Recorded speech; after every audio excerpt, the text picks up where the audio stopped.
Eyes بن عمر ایک صحابی ہیں اور فتح مکہ والے سال ابھی تک حضرت ابو سفیان رضی اللہ تعالیٰ عنہ مسلمان نہیں ہوئے تھے. تو کسی نے ذکر کیا تو اس نے ابو سفیان رضی اللہ تعالیٰ عنہ کا نام پہلے لیا اور آئز بن عمر کا نام بعد میں لیا. تو میرے اور آپ کے آقا و مولا ناراض ہو گئے اور فرمایا ایسا نہیں کرو گے، تم سردار ہیں قوم کے ابو سفیان اور یہ آئز ایک سادہ مسلمان ہیں، لیکن چونکہ یہ مسلمان ہیں لہذا نام لیتے ہوئے تم پہلے اس کا نام لو گے. اقبال کہتا ہے کہ قطرائے آب وضو کمبرے خوب تر از خون ناب کیسرے، کہ حضرت علی رضی اللہ تعالیٰ عنہ کے در کا غلام کمبر رضی اللہ تعالیٰ عنہ جب وضو کرتے ہیں اور ان کے وضو کے پانی سے جو قطرے گرتے ہیں وہ اس دور کی سپر طاقت سلطنت روم کا شہنشاہ کیسر، کہا کیسر کے خون سے وہ قطرائے وضو زیادہ قیمتی ہے جو محمد عربی کے غلام کے بدن کو چھو کے گزرتا ہے. تو اسلام کی ایک اپنی انوکھی شان ہے، اسلام کا ایک اپنا مزاج ہے. لیکن مانوسیت تحریک نے ایک نعرہ بلند کیا 14ویں صدی کے آغاز میں کہ وحدت ادیان کے ذریعے سے لوگوں کو قریب کیا جائے، اور ان کا مقصد کیا تھا کہ مسلمانوں کو تذبذب کے اندر مبتلا کیا جائے. ان کو کہا جائے کہ دیکھو سارے دین کے ماننے والے لوگ ہیں، سب کو حق ہے، عمل کریں، کوئی حرج نہیں ہے، اور ایک دوسرے کے قریب ہوں، ایک دوسرے کے پاس آنا جانا رکھیں. اس طرح کے کچھ نعرے تراش کے جو ہے وہ ایک فکر انہوں نے دینا چاہی.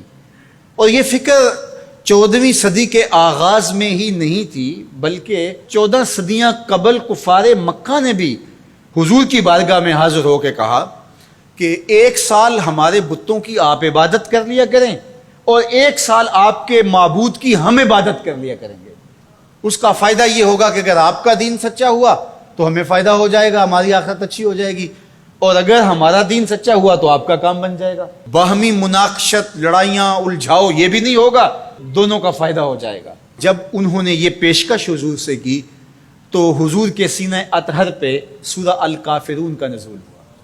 قل یا ایھا الکافرون لا اعبد ما تعبدون، اے محبوب فرما دو کہ جن کو تم پوجتے ہو ان کو میں نہیں پوجتا، اور جس کو میں پوجتا ہوں اس کو تم پوجنے والے نہیں ہو، اور جس کو تم پوجتے ہو میں کبھی بھی اس کو پوجنے والا نہیں ہوں.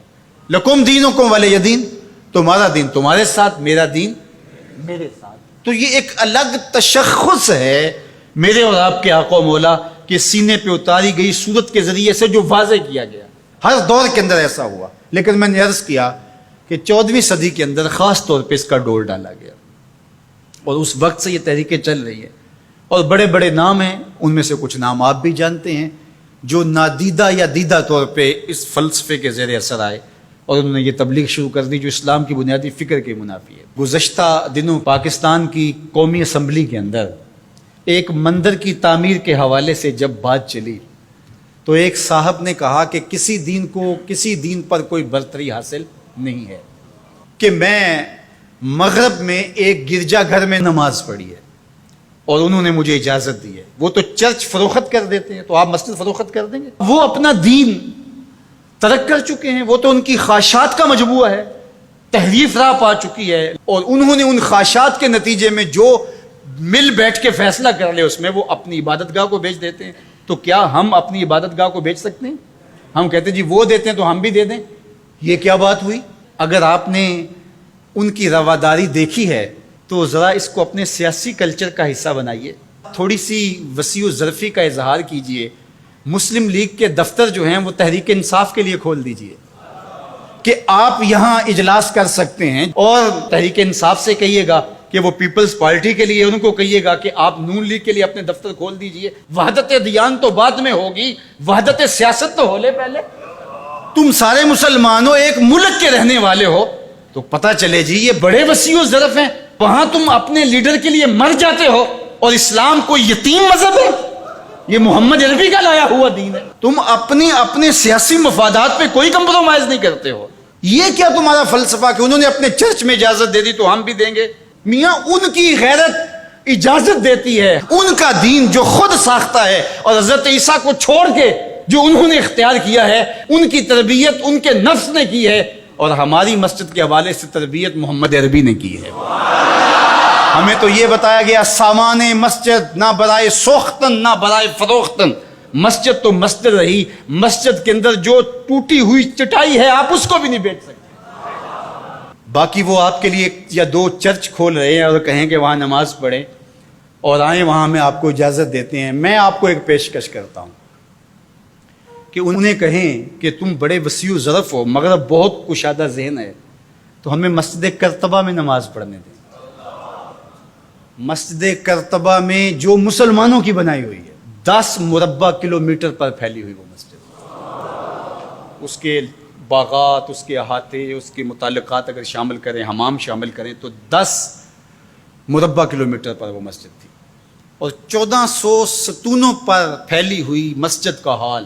اللہ اکبر، جب رات ہوتی تو اس زمانے کے اندر 7,500 مشعلیں اس مسجد میں چراغاں کرتی، 30 فٹ اونچا اس کا چھت ہے، اور آج بھی وہ دیکھنے کے قابل ہے۔ اقبال نے بے ساختہ وہاں جا کے کہا تھا کہ تیرا وجود مردان خدا کی دلیل، جنہوں نے بنایا ہے پتہ چلتا ہے کوئی تھا، تیرا وجود مردان خدا کی دلیل، وہ بھی جلیل و جمیل تو بھی جلیل و جمیل، وہ بھی جلیل و جمیل تو بھی جلیل و جمیل، تیرے ستون بے شمار تیری بنا پائیدار، شام کے صحرا میں جیسے ہجوم نخیل۔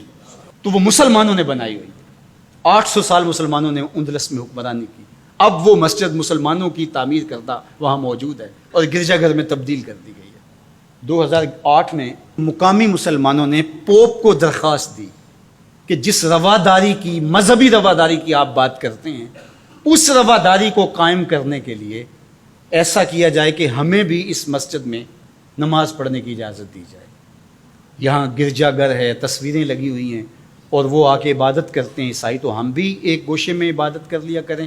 مغرب جس رواداری کا پرچار کرتا ہے اس کا عملی ظہور ہو جائے، لیکن پذیرائی نہیں بخشی گئی۔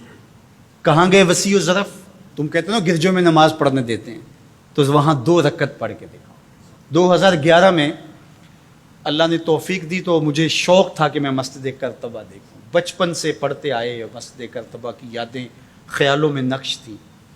تو جب میں وہاں پہنچا تو وہ دروازے پہ بتا دیتے ہیں کہ یہاں نماز کی اجازت نہیں ہے، تو اب وہ مسجد جہاں قدم قدم پہ اہل علم اور اولیاء کے پیشانیوں اور سجدوں کے نشان موجود ہیں، اب مجھے تو گوارا نہ ہوا کہ میں جوتا پہن کے جاؤں، تو میں نے جوتا اتار کے ایک سمت رکھ دیا اور مسجد میں داخل ہوا۔ تو سیکورٹی کے لوگ میرے پیچھے بھاگے اور کہنے لگے کہ آپ یوں نہیں پھر سکتے۔ میں نے کہا کیوں؟ کہتے آپ نے جوتے اتارے ہوئے۔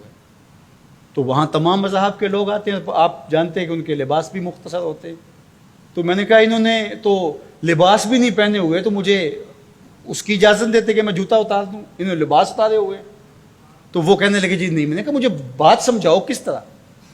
تو جو گفتگو ہوئی وہاں، جو میرے ساتھ ترجمان تھے ان کے ذریعے سے، وہ یہ تھی کہ چونکہ مسلمان مسجد کی تعظیم کرتے ہیں اور مسجد کی تعظیم عبادت کا روپ ہے، اور وہ مسجد کو تقدس دے کر کے اس کی تعظیم کرتے ہیں، اور آپ نے جو جوتا اتارا ہے آپ کی نیت میں مسجد کی تعظیم ہے، یہی ہے۔ میں نے کہا بالکل یہی ہے۔ یہاں بڑے بڑے مشائخ اولیاء بیٹھتے رہیں تو کس طرح میں اپنے جوتوں سے اس پہ فرش کو رون دوں؟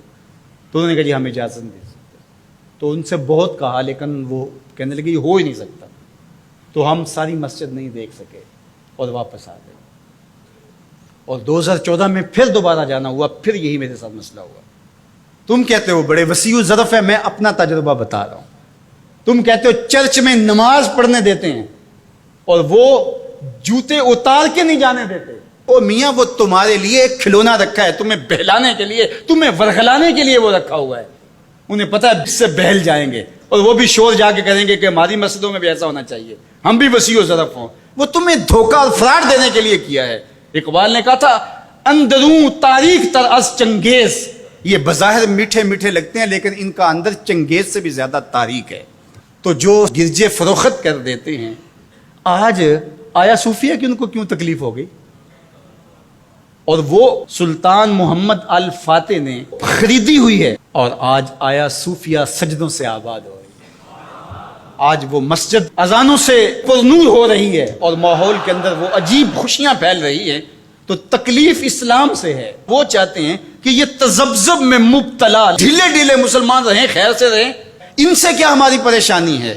مجھ کو پریشانی ہے تو اس امت سے ہے، اشک سحرگاہی سے جو ظالم کرتے ہیں وضو۔ تو آج آیا صوفیہ تکلیف کا سبب اس لیے بن گیا کہ یہ جو تحریک بپا کی گئی تھی وحدت ادیان کی، اور ترکی بھی ایک زمانے میں اس کا مرکز رہا، اور آج یہ ہے کہ وہاں آیا صوفیہ مسجد کی صورت میں بدل رہی ہے۔ لیکن مغرب خوش ہے کہ پاکستان میں مندر بن رہے ہیں، عربستان میں مندر بن رہے ہیں، اور اسرائیل کے ساتھ ہم عربوں کے تعلق کو مضبوط کر رہے ہیں، لیکن یہ تمہارا ادھورا سا خواب ہے جو کبھی پورا نہیں ہوگا، یہ وقتی ہوگا۔ انشاءاللہ وہ وقت دوبارہ آنے والا ہے کہ پوری کائنات پہ جھنڈا میرے حضور کا ہی ہوگا۔ ملیں گے سینہ چاکانے چمن سے سینہ چاک، بزم گل کی ہم نفس باد صبا ہو جائے گی، شبنم افشانی پیدا کرے گی میری سوز و ساز، اس چمن کی ہر کلی درداش نہ ہو جائے گی، آسمان سحر کے نور سے ہوگا آئینہ پوش، ظلمت رات کی سیما پا ہو جائے گی، شب گریزاں ہوگی آخر جلوہ خورشید سے، یہ چمن معمور ہوگا نغمہ توحید سے۔